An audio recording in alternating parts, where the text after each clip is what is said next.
Bom dia, senhor presidente. Bom dia a todos os colegas parlamentares, todos que acompanham a sessão, aqueles que se encontram aqui nas galerias acompanhando estes debates que acontecem na manhã de hoje. Presidente, eu quero começar meu discurso lembrando aqui que ao administrador público ou à administradora pública não basta ser contra práticas inadequadas, deve também parecer ser contra essas práticas.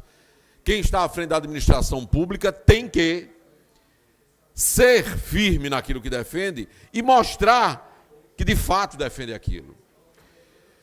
Acho que o que foi apresentado aqui na manhã de hoje traz para nós uma grave preocupação. Porque, veja, vereador Elber, é como se houvesse um encadeamento das coisas.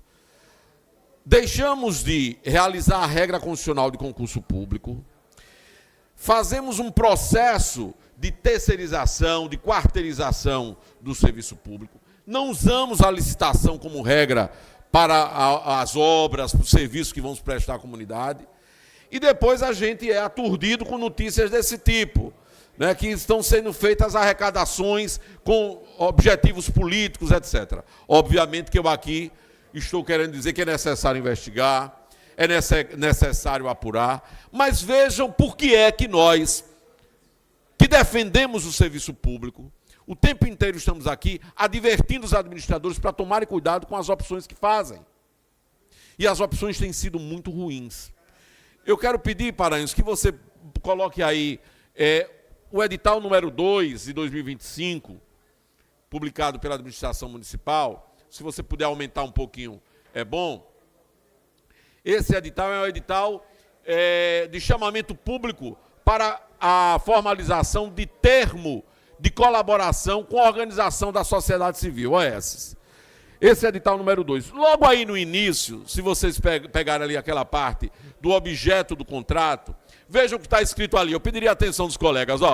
Este edital tem o objetivo de selecionar a melhor proposta técnica e financeira para fins de celebração do termo de colaboração pelo período de 12 meses, prorrogável por até 10 anos. Aqui eu queria chamar logo a atenção para algo. O administrador público, quando vai às ruas pedir voto, ele vai com um diálogo de que ele vai gerir a coisa pública.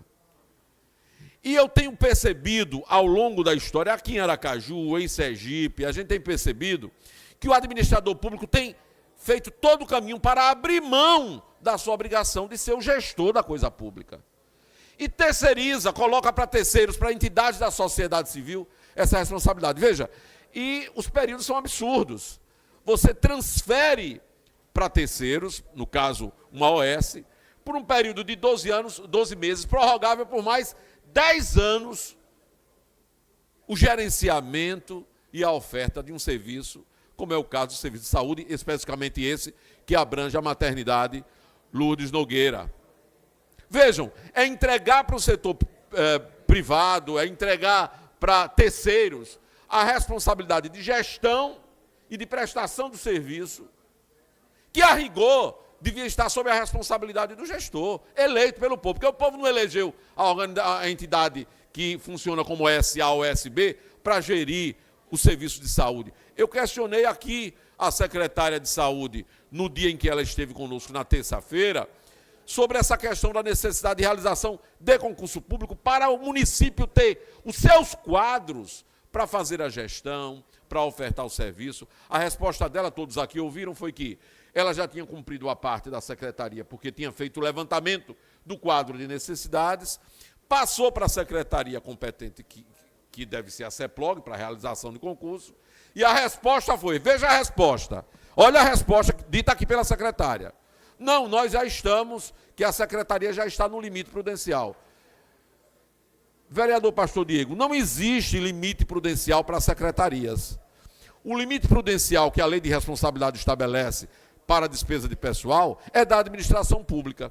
E a administração pública municipal de Aracaju está muito abaixo, muito aquém dos limites estabelecidos na lei de responsabilidade fiscal. Esse argumento é o argumento mais rasteiro que alguém pode apresentar para colocar o concurso público embaixo do tapete e fazer isso.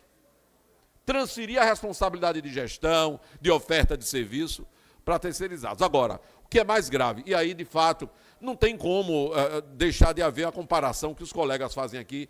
Eu fui colega da então vereadora Emília Correia, lá atrás, nos últimos mandatos dela, não estive aqui, como os senhores sabem, mas evidentemente eu acompanhava.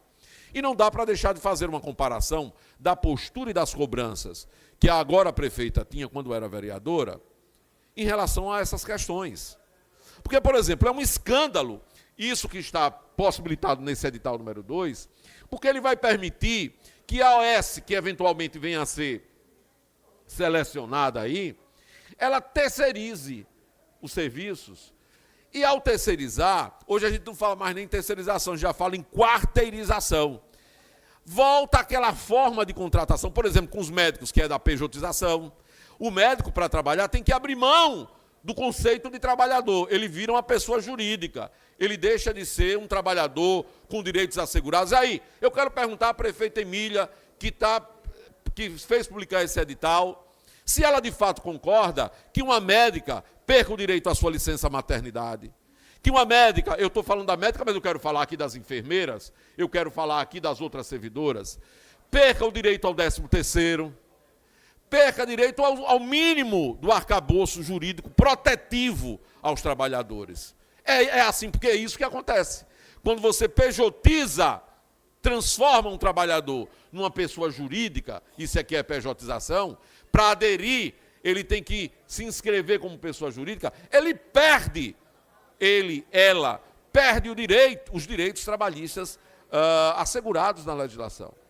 Então é essa a regra no município de Aracaju. Isso é uma burla à exigência. E, por favor, é preciso reivindicar toda hora aqui o papel das instituições fiscalizadoras, e nós somos também, em relação a fazer prevalecer o que diz a Constituição. A regra para a oferta de serviço público é garantir a realização de concurso para que nós tenhamos servidores habilitados a ofertar esses serviços. A exceção é que esses outros serviços emergenciais de contratação, precária, etc.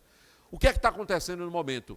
A exceção legal virou a regra, sob a conivência das mais variadas entidades.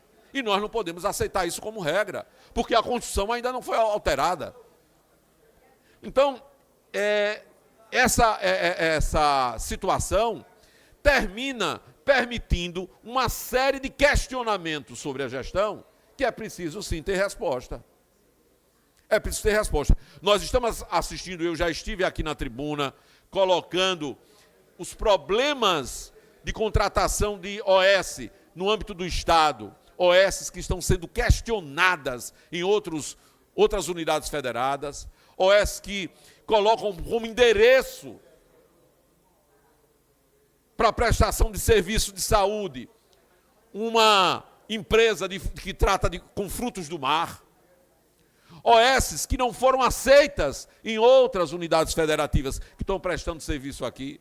A gente precisa tomar muito cuidado, porque isso é o dinheiro público. Mas mais do que o dinheiro público, isto diz respeito ao nível da qualidade do serviço que nós vamos ofertar ao nosso povo, ao povo de Aracaju, ao povo de Sergipe. É lamentável que a gente continue assistindo à falta de exercício. Porque, veja, também ouvi aqui da secretária de Saúde, ela colocando dos 8 meses, e de fato ela estava apresentando aqui o segundo quadrimestre, mas a rigor nós já estamos entrando no 10º mês de gestão.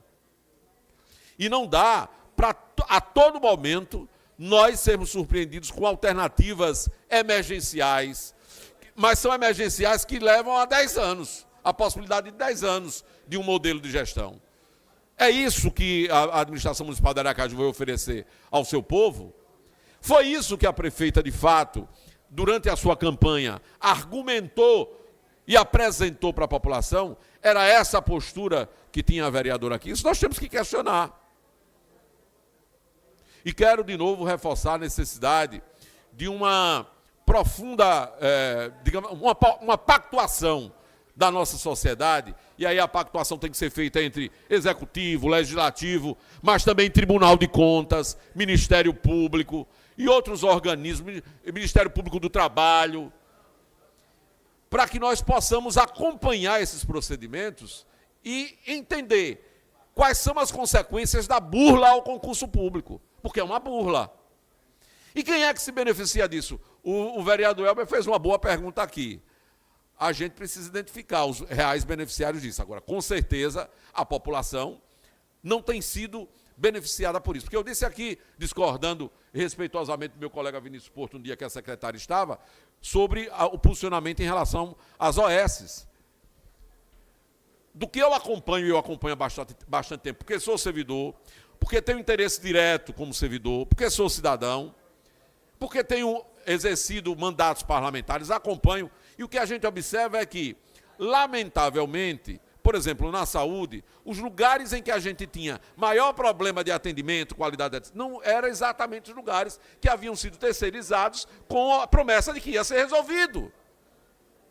Então, se custa mais caro, se precariza a relação de trabalho dos servidores momentâneos, se não resolve o problema da qualidade requerida pelo povo, por que a gente continua insistindo? Parece uma coisa cínica.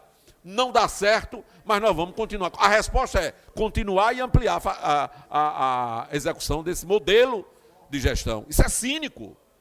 Se não resolve o problema, se custa caro, se precariza a relação com o servidor, por que a gente resolve manter esse modelo? Precisamos, efetivamente, com responsabilidade, sem as paixões que às vezes a gente coloca, porque a gente também é ser humano e as paixões estão presentes conosco, mas sem essas paixões, analisar tecnicamente, do ponto de vista do interesse efetivo do povo, se é isso que a gente quer.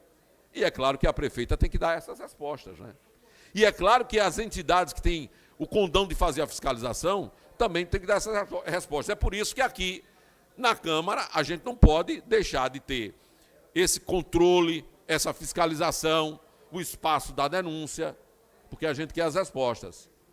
Ontem recebi da secretária municipal de Educação, disse ontem, vou repetir hoje, ela tem sido muito diligente e atenciosa ao me dar os retornos. Recebi o retorno relativamente aos problemas do modelo de reforma que nós temos nas escolas. Mas vejam, é uma coisa que a atual gestão entrou para mudar. A promessa não era de manter os erros da gestão anterior. Se a prefeita denunciava como equívoco, como erro, né, como escândalo, não é para manter essas práticas. E já estamos entrando no 10º mês de gestão. E assistir a publicação de editais que mantém esse problema, com a possibilidade de perdurar por mais 10 anos, não é isso que a gente quer. Não é isso que a gente quer. Inclusive, eu quero aqui parabenizar o papel que o Sindicato dos Médicos tem cumprido, né, no tocante à questão da saúde e dos direitos dos seus representados, ao acompanhar, fiscalizar, fazendo um trabalho sério, cuidadoso, responsável, não é? Mas comprometido com o bom funcionamento do SUS, do Sistema Único de Saúde, da saúde do povo de Sergipe e de Aracaju, e, claro, também com os direitos dos seus representados. Afinal de contas, o sindicato também, aliás, precipuamente, existe para defender os interesses dos trabalhadores representados pelo sindicato. E nós precisamos continuar exigindo a mudança de rumo. Por isso, senhor presidente, senhoras e senhores parlamentares, chamo aqui também a reflexão. Mantendo-se esse modelo, tendo acesso a denúncias como essa que o vereador Elber trouxe aqui, que está na imprensa divulgada, a gente começa a ligar os pontos. Bom, os pontos podem não ter ligação, é o que as investigações vão, talvez, elucidar.